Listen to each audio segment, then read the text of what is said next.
Hey Natasha, thank you so much for your video. By the way, this is Madeline Brooks and I'm in your class. And so I am very familiar with the ACA Code of Ethics, and that's what I chose to do my discussion board on. And so I picked yours because it was a type of assessment critique that I had never heard of. And so it was very interesting to hear your video and just to get a full download of all the information on there. So one part that I really appreciated about your video was that you said about the informing and educating all that are involved within the test. So the takers, the administrators, everything.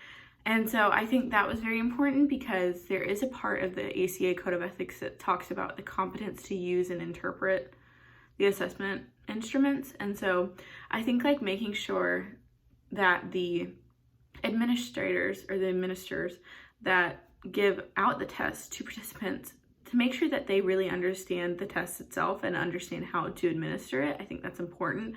And then also you talked about being informed of rights, which is also a large part of the ACA.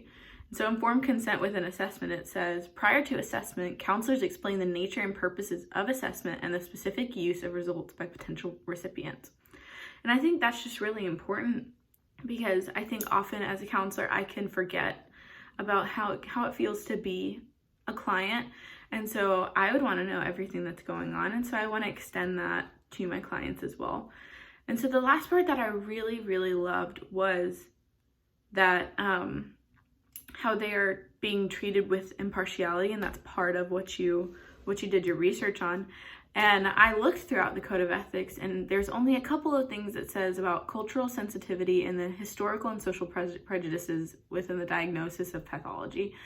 And so I think earlier on within the Code of Ethics, it talks about being impartial, but I don't see anything very specific about being treated with impartiality. So I thought that was a really good point. So thanks.